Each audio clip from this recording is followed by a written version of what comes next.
like even if we are having a rough night, like everybody's still expected to do what they normally do, and like G had some big time shots, Daniel had 9 rebounds for us. Like that's always the expectation, and I know we like congratulated them for that, and that's huge, but like that's what we always expect, and that's what they expect of themselves, because they spend so much time and effort in this game. So I would just say everybody just knowing what they're doing and doing their job. Daniel, in that first half, Oscar's out with 2 fouls, Trey's out with 2 fouls. You've picked up a lot of cheap fouls basically this season. How important was it to play physical but know you couldn't afford to get in foul trouble in that first half with those 2 out? Yeah, that's definitely something that I've been working on, just playing without fouling. We're going straight up.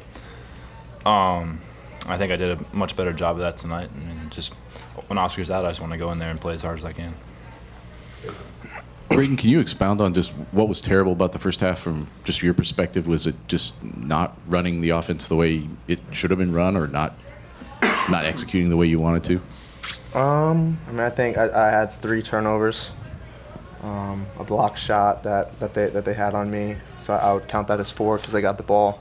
So I think that's just kind of what happens. And then obviously, like they shot 70% from 3 from guys, respectfully, who don't shoot threes, and like that's also part of it. Like the game, it's gonna happen. Like guys are gonna have nights like that where guys can't shoot, they make shots, and then we obviously got to take care of the ball offensively, and just do our job, because like our offense is so good that it's really us that mess it up. So if it's not working, it's usually one of us doing something dumb or stupid, like I was doing in the first half.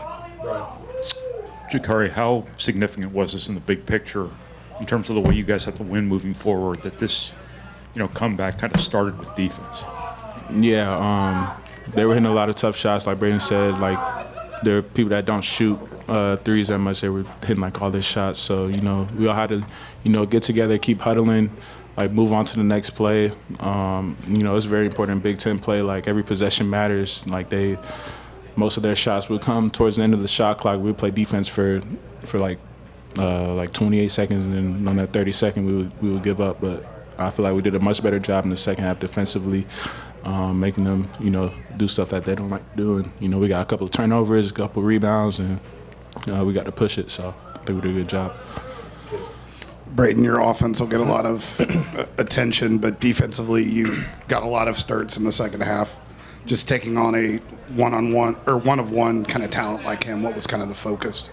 Yeah, I mean, I was with him all summer at a couple camps, so I mean I understood how good of a player he was, and obviously he had a great March Madness run the year before, so like I wasn't dumb going in not knowing who he is, and just taking the challenge. I mean, CJ and Gicarri are guys that guard the other team's best players, and then when they're out, like that's me. So like I got to do whatever I can to help the team in any way, and if that's normally offensively to get people in spots to be successful, I got to do the same defensively and just stick to my rules and try to help as much as I can.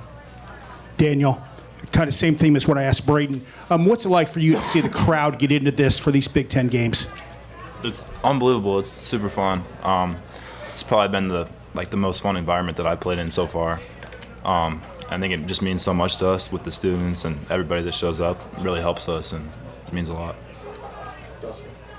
Gicarri, a lot of times Coach Painter talks about not letting your offense affect your defense, but it seemed tonight like you made some big plays on the defensive end, and then you hit a clutch shot. Did you kind of feed off of your defensive play tonight?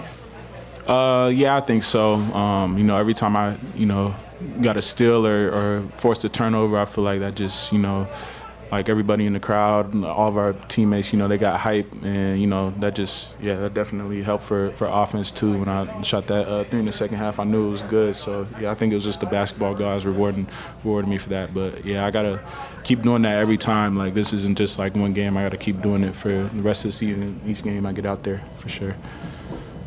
Hey, Braden, you mentioned 2 camps with Brennan. We all know about the CP3 one. It's been everywhere, I guess. What was the other camp, A, and did you room with him in that camp? No, I guess it was just CP3. I lied to you. That's on me. I over-exaggerated it. Okay. It was just CP. You did room with him. What is that like? I know competition's competition, but just what is it like to play against a guy, go head-to-head against a guy that you did room with as recently as this summer?